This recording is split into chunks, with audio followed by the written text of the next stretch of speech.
Yo, just want to quickly go over what I've been playing on HCSSF. I'm not going to speculate what you can do with this skill on ST Trade, but perhaps this can serve as a blueprint for your own setup. So why Whirling Assault? Well, they buffed it this patch. They gave it QOL. You can move while casting, which is alright. But the important lines that they added are plus 14 to melee strike range and more AOE per level, which is insane. You can see my skills reaching off screen. I don't even have Ink AOE support. I'm missing a lot of AOE on the tree still, but I don't even care at this point. I have enough AOE. Mapping feels excellent with this skill. And yeah, so why Titan? Basically, when I play left side attack-based builds, I just default to Titan until proven otherwise. I mean, just a great ascendancy, pretty versatile. You get a lot more effect from utility nodes like move speed and AOE. A lot more armor. What can I say? I mean, it's just a great ascendancy overall. Crushing impacts is excellent. It's a good defensive layer, honestly, because you're reaching off screen, and if you don't kill something off screen, then it's going to be heavy stunned. So yeah, it feels great. So I take Life Leech as a support. Life Leech 3 gives you a ton of leech and overleech. Even though leech only lasts a second in PoE 2, it is actually very noticeable, especially because I take these Life Leech's slower nodes right here, and this cluster also doubles the effect of my Life Leech. So yeah, definitely noticeable while mapping. Yeah, it just feels really good, but definitely preference. So Ancestral Call. Ancestrally boosted attacks have more damage and Ink AoE, and they strike additional targets, but that last line is pretty much irrelevant on the skill, but this enables this cluster right here, which is pretty efficient. You get a ton of damage, a lot of AoE as well. So yeah, Impact Shockwave. This is most definitely redundant as hell because I already take Tribal Fury here for splash damage. The splash damage overlaps, and Impact Shockwave aftershocks overlap. So rares usually just pop. I know these two work together because it says so in the patch notes that Impact Shockwave can affect skills alongside Tribal Fury, and I just tested it myself, and yeah, it's definitely overkill, but fuck it, right? Armor Break, I take this just to enable Scavenge Plating. Not much else to say.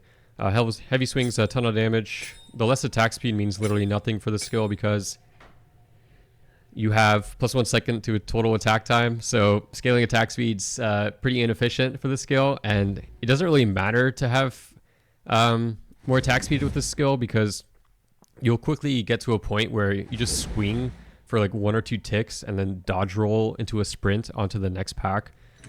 So yeah, really doesn't matter. Tempest Bell, we're going to drop this on rares and bosses. Once you get a stronger staff, you don't even need to drop this for rares. But yeah, Whirling Assault conveniently generates combo, so you never have to default attack with this build, thank God. Yeah, these are just generic damage supports, so know if it's BIS or not. It just feels good to me. Overabundance is probably at least correct because your rotation on bosses is going to be...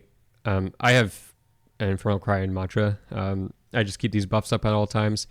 But basically on bosses, you're going to Whirling Assault, generate combo, drop a bell, Whirling Assault again, and then drop another bell because Whirling Assault hits 6 times. So your bell is going to survive a couple more hits. So you're going to have 2 bells up on a boss, and that's very noticeable damage. It's very strong. And if you want to be efficient with Tempest Bell, you do want to have Tri-Ellie somewhere in your build, like flat damage on your rings, weapon, whatever, of every element. I think I'm missing cold damage. I don't give a shit. I have enough damage, so it doesn't matter. Mantra Destruction, this is just a ton of damage. Like I said, you generate combo with Whirling Assault, so you just have this up at all times. And yeah, Infernal Cry. I always fit this into left side attack-based builds.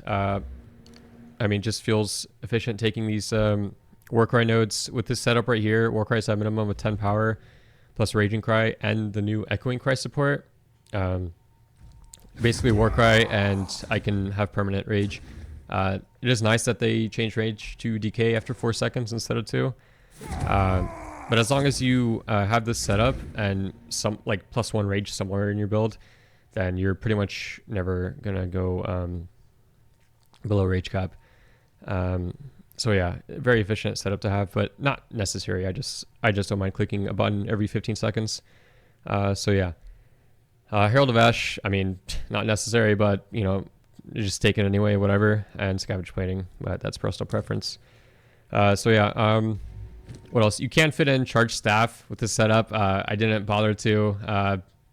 You know, if you solve power charge generation, you know, then have fun with that. But yeah, you can definitely squeeze this in if you want.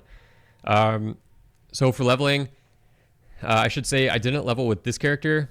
This was actually a Bear Slammer at first that I transitioned over to this build, but I did level another character on HCSSF with quarter saves only. It wasn't a fresh start. It was some extra gear from this campaign run on this character, so it wasn't entirely ethical, but it actually was a lot easier than last patch. I mean, you can use Impact Shockwave with wind skills. So at level 6, I was using Wind Blast for clearing along with Impact Shockwave, and it actually felt very good. It was like a ranged Bone Shatter, basically. So yeah, but until level 41, you will be default attacking with Tempest Spell. So yeah, it's not too bad though. I mean, as a racer, I'm used to default attacking, so all good. But at level 41, you get Whirling Assault, and at that point, the build's just online. You can clear and boss with this skill. As I said before, it generates combo, so no more default attack. And yeah, I will probably do a fresh start run of this. Maybe I'll make a more detailed guide, including campaign guide, like full walkthrough on this. Maybe I'll upload a whole video of fresh start to whole campaign, or maybe T15s, who knows. But yeah, until then, thanks for watching.